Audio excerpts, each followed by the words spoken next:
I'm up here on Break Mountain on the Lower Lick Run side at the Carpenter family cemetery.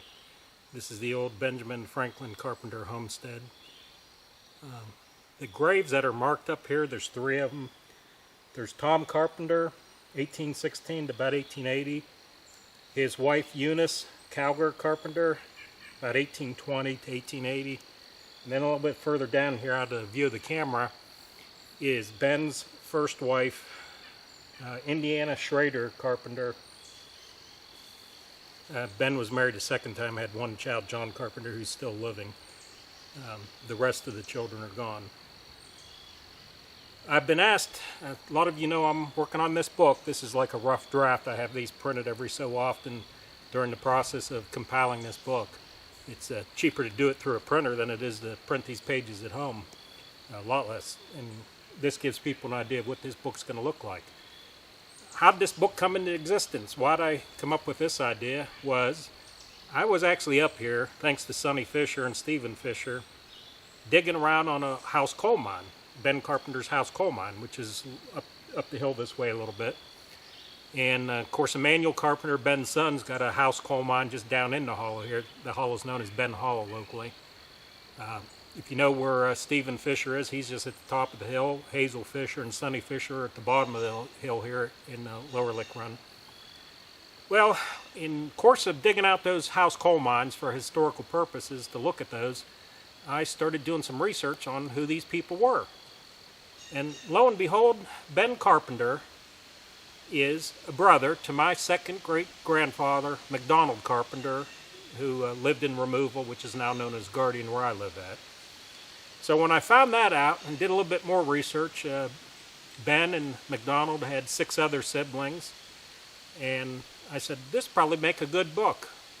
So I found out that Tom and Eunice Carpenter are the parents of Ben and McDonald.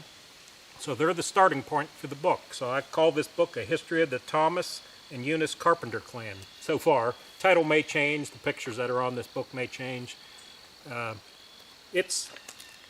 This version of the book's 142 pages.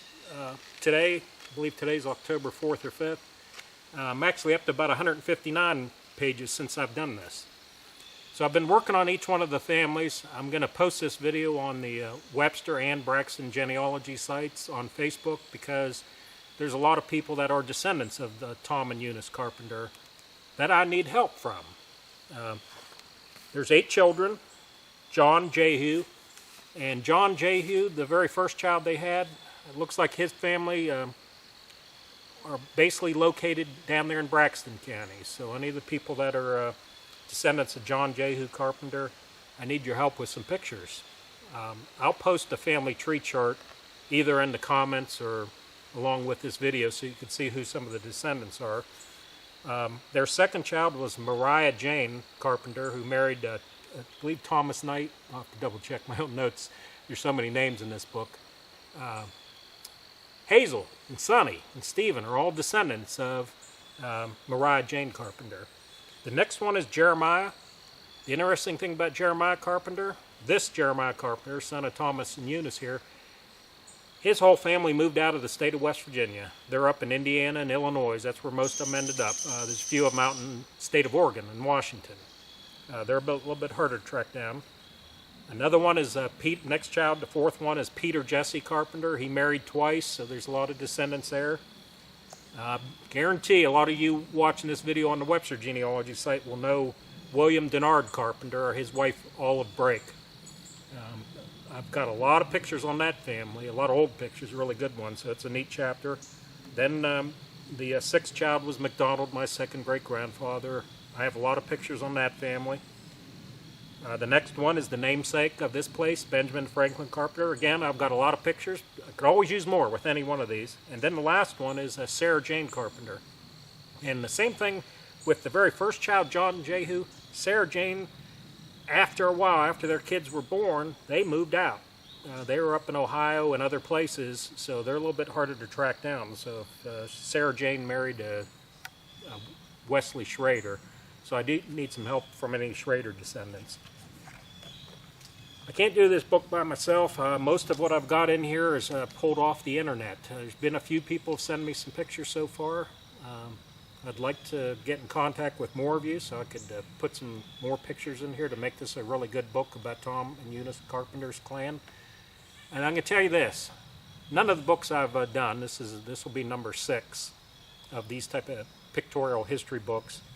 I've never really made any money off them. The last several, one I've done for my family, one I've done for another relative's family, did it at cost. In fact, I lost money. I put money into it and gave away books.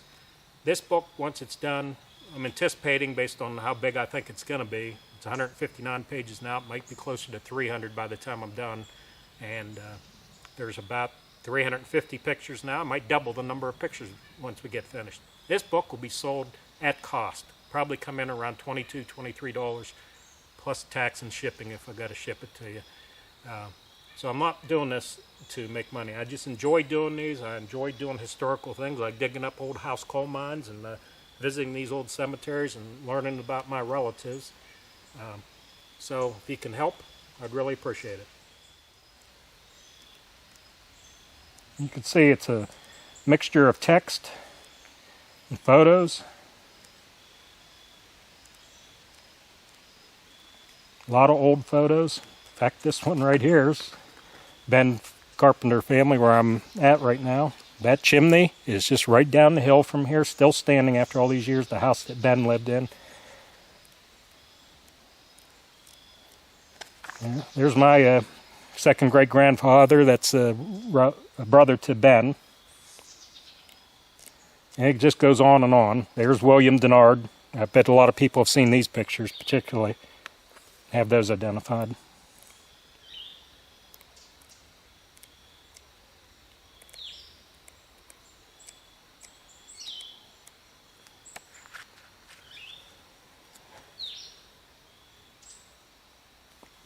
Again, this is just a draft. It's subject to change. If I get other older pictures, I'd like to put them on there. I put them through a program that colorizes them. It makes it look pretty neat here, even though a lot of these pictures are 100 years old. And I'm going to tell you, there are some really good stories that I've found. A lot of them are sad stories. I'll give you one example. I mean, there's dozens upon dozens. This young man right here served in World War II on a submarine out in the Pacific. I think their sub came out of Pearl Harbor. The Japs sunk his sub. Not one person on that sub's body's ever been recovered. And there is another one. There's a lot of good military stories. There's another young man. He got decorated for his heroic actions on the D-Day Normandy invasion of June 6th and 7th, 1944 in World War II.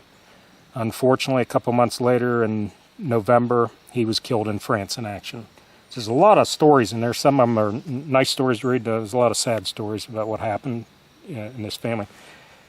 Tom and Eunice Carpenter had 8 children. Those 8 children had 63 children combined. So Tom and Eunice have 63 grandchildren. And at last count, there's about 265 great-grandchildren. My goal for this book is to get a picture of all 265 great-grandchildren, all 63 grandchildren. And obviously, I'd love to have pictures of all 8 of the children. I know this is going to be difficult to do because that goes pretty far back. I think I have 4 of the 8 so far. Probably about 40 of the 63 grandchildren, and maybe about half of the great-grandchildren. So it is a big project, but if it's not done now, it's probably never going to get done. Let me give you a little overview of the cemetery in case you haven't seen it before. That's Eunice's headstone, the old field stone that marked it, plus the carved stone that was put in here about 15, 20 years ago. That's Tom. There's one in between, not sure who it is, but the other marked one down there is Indiana Schrader Carpenter, Ben's first wife. Ben's not actually buried here, even though his first wife is, and there's some other stones, if you look through here, just field stones. I think one of them is Ben had a daughter, Laura, that married Powers Channel, and I think they had a child that died very young, so that young baby's buried here. This cemetery's just up in the middle of the woods. It's on land owned by Sonny and Stephen Fisher right now. You kind of have to know how to get up to it. I could actually drive an ATV up to it.